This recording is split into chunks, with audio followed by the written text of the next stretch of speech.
What if I was to tell you after a decades-long run, Nike has finally decided to sue Bape over his copyright infringement over certain Nike designs? Now, this has been nothing new, seeing that when Bape dropped back in the early 2000s, everybody knew that it was a blatant copy of the Nike Air Force One, but releasing in Japan, the Japanese culture really doesn't care about copyright infringement all that much, so it became really popular with a whole lot of celebrities backing up the idea as well. But a lot of people wonder, why after all these years are they finally deciding to actually sue them? Well, apparently it will be because Nike is actually getting scared that Bape is going to take over popularity. And you know, Nike is all about that money, so once you start hurting their pockets, yeah, it's time to get packed up. In this article, it says that the Manhattan federal court lawsuit said Bape's footwear business revolves around copying Nike's iconic designs, and that for some of his shoes are near verbatim copies of the Nike Air Force One, Air Jordan 1, and Dunk sneakers, which we all know that this was obviously probably going to happen sometime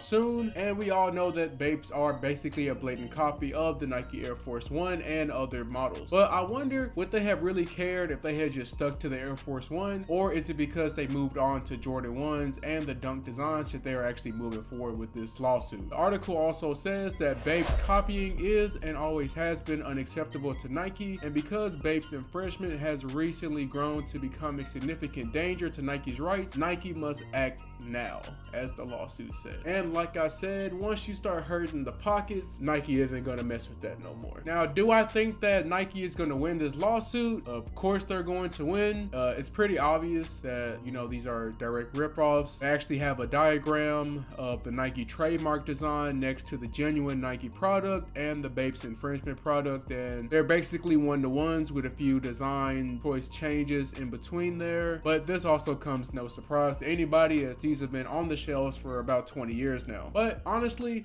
Nike is the only one to blame, as Nike has decided to raise their prices on retail pairs, especially with the Jordan 1s and the Dunks. People are starting to look to alternative versions that give off the same type of design for a way cheaper price. Right now, replica sneakers are getting better and better every day, so it's really a no-brainer that people are starting to look for alternatives rather than paying that superior price. And really, sneaker resellers have probably messed up the game for a lot of people who just simply want to get some sneakers that they really like. Majority of people out there are actually smart enough to not spend all their hard-earned cash on sneakers and actually just go out there and get something else. Now, I feel all of this could have been resolved by either Nike not upping the prices on retail shoes when they really didn't have to. I know inflation's a thing right now, but when you're making shoes that cost about $4 and you're selling them for like $170, $100 already, there's no real point to up the price. And it's kind of sad that they only started to care about this shoe when Bape is actually starting to grow in more popularity than some Nike products. As we all know, the Jordan 1 is already going on a decline, just like how I said in my last video. So it's a no-brainer that people have already started to look for alternatives. As we all know, this isn't anything new for Nike because they have sued Air Kai. If you remember, all the way back in December of last year, that Nike decided to sue Air Kai for copyright infringement, and Nike ended up winning that case, obviously. Now, everybody knew back then, just a couple months ago, that they were going to get sued for blatantly ripping off the Jordan 1. Even though Air Kai did come with some very unique colorways, that didn't stop Nike from bringing the hammer down on them. If you guys can remember back then, Nike said that they cannot allow bad actors like the fitness to confuse consumers by building a business on the back of Nike's most famous trademarks, undermining the value of those trademarks and the message that they convey. Basically saying Nike doesn't really care if you make an alternative sneaker to theirs. They care when it starts growing in more popularity than their own shoe. So I feel like the Bape's popularity is going to go up or down. I feel like these are going to start going for a little bit more. That's really just in America. In other places, in other parts of the world, they really just don't care, and they're going to keep selling the Bapeses for the same thing that they've been doing. So I feel like the popularity of the Bapeses is going to go through the roof.